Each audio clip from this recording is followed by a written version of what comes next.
Earlier this week, Juju Watkins won ESPN's National Freshman Player of the Year award. This has drawn her comparisons to some of USC's greatest, who are also some of the GOATs in WNBA history. Others think she's a far cry from that potential, citing her style of play as selfish and inefficient. So where's the truth? To answer this, I feel like we have to start with her natural scoring ability. Juju led the Trojans in scoring in 26 of her 30 games this season and had 13 games with at least 30 points. Juju is one of the best scorers in college basketball, which commonly comes up when her name is mentioned. She's what I'd call a mid-range practitioner, able to knock in mid-range pull-ups from anywhere on the court, from any angle. Force her left, Juju can make it. Coming off handoff actions, Juju can make that too. Force her to her right hand, she can make that as well. And her ability to stop on a dime puts defenders on their heels, not being able to anticipate her next move. Teams rarely opt to switch the pick and roll when Juju's the ball handler, but when they do, she's more than comfortable attacking in isolation as well. She'll even take pull-ups contested over help defense, and it's almost as if she can't even see her initial defender at times. She's mentioned in interviews before how much of an avid Michael Jordan fan she is, and watching her game, you can definitely see where she draws this inspiration from. For Juju, it almost seems like there's no such thing as a bad shot, which, for better or for worse, is what makes her so polarizing. I mean, just take a look at this possession here. All 5 Arizona State players have their eyes on Juju, and that doesn't deter her in the slightest from taking a step back jumper that's nothing but net. And even from the three-point line, where teams try to go under the screen, she's more than capable of making shots from there as well. All of this is what really sets up her driving ability, where she's one of the best at getting to the free throw line. She has a free throw rate of about .35, which is on par with some of the WNBA's best at getting to the line as well. When a help defender rotates over, she loves to duck under both defenders to get to the basket. And she also loves this Euro step move to give her some separation from the help side defender.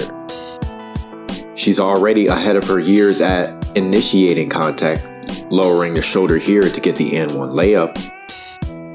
And at 6'2", her size and speed makes her even tougher to guard in transition. We'll get to that in a moment. All of this makes her scoring very resilient, if you ask me.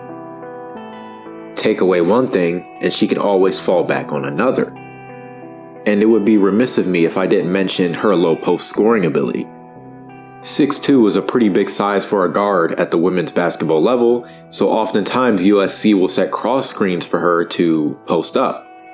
From here, she can leverage her size, quickness, and of course, mid-range shooting ability. And she's comfortable enough to back you down and draw free throws from the post as well. All of this scoring versatility gives USC a very respectable floor for what their offense can be. Her magnum opus was earlier in February, where she had 51 in an upset win on the road against Stanford. And in that game, she showcased everything I've talked about.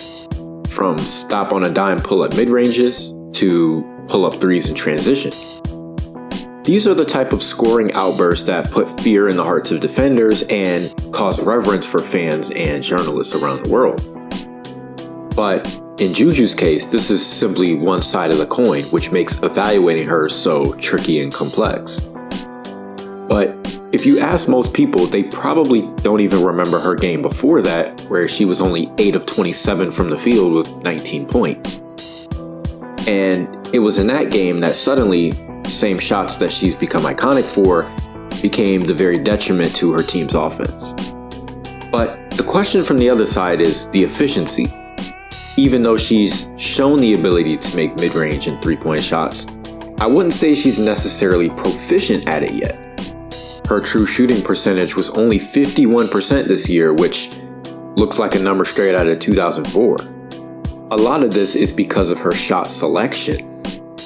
As I've already mentioned, she has the ability to make mid-range pull-ups, but I believe the saying goes, just because you can doesn't mean you should. And oftentimes she gets herself in trouble taking ill-advised shots when teammates are available. Don't get me wrong, her scoring versatility gives USC a very respectable floor for what their offense can be. But this type of ill-advised shot selection and poor playmaking puts a ceiling on what their potential can be. Now, she's only a freshman, so there's plenty of time in her college career where she can develop and strengthen some of these issues. But I think as of right now, Juju's strengths are going to always improve offensively inept teams, but not necessarily improve better ones. We don't have a lot of advanced metrics at the women's basketball level to make this comparison really authentic, but based on my hand tracking, the USC women's basketball team had about a 106 offensive rating with Juju Watkins on the floor this year. When she was on the bench, that number went down to about a 102. So Juju has done a good job turning this USC offense into an adequate one relative to Pac-12 standards. But this type of offensive approach doesn't scale up to more talented offensive rosters, which is what makes her offensive impact at this point in her career so fuzzy. For example, long contested pull-up threes in transition are not valuable next to more skilled offensive units because on a possession-by-possession basis, they will typically generate more high-quality shots.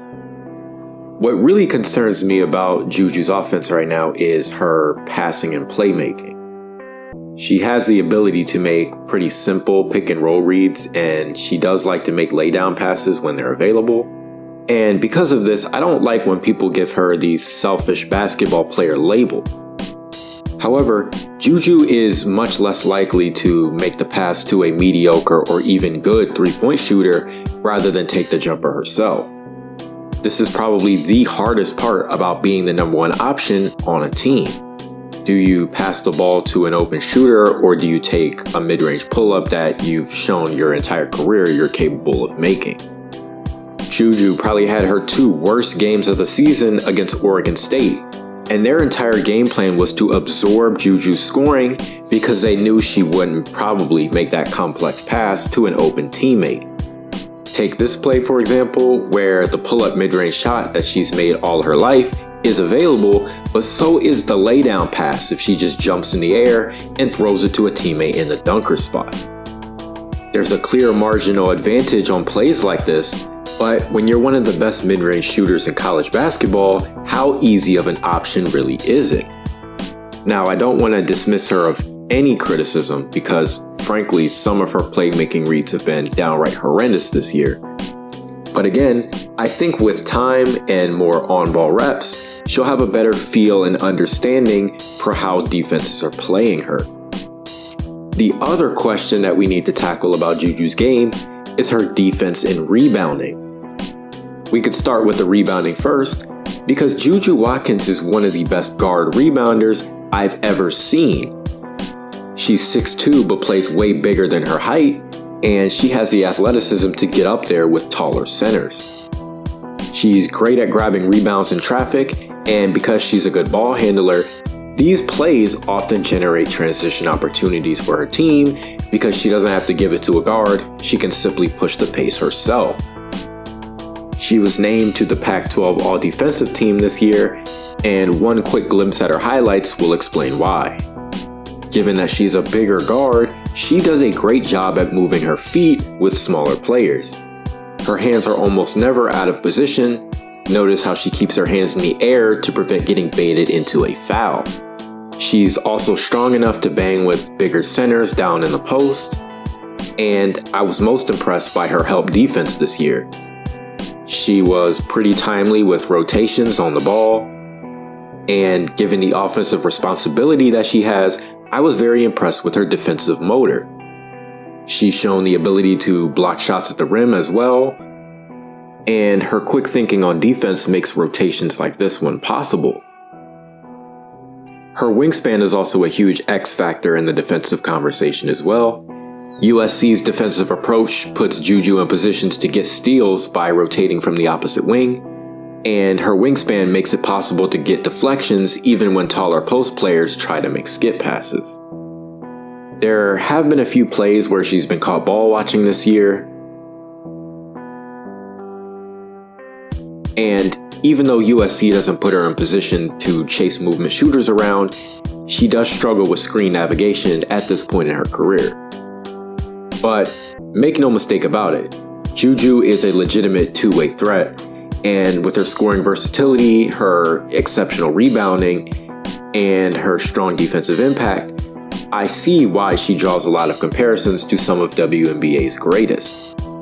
On the other hand, I don't think this version of Juju Watkins is a very polished offensive player, and I don't think her play style is really conducive to improving better offensively talented teams at improving their ceiling.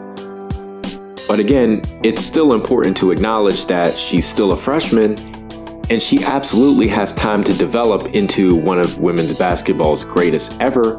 I wouldn't put her in that conversation just yet, but I can absolutely see why Juju draws so many comparisons and is such a polarizing women's basketball player. Thank you so much for watching this video. If you've made it to the end, make sure you like, comment, subscribe, and turn on your post notifications so you never miss a video. If you're on Twitter, make sure you give me a follow there. It'll be linked down in the description box below, where I like to post threads and give you day-to-day information on what my next video topics are. Thank you again for watching this video, and I'll see you in the next one.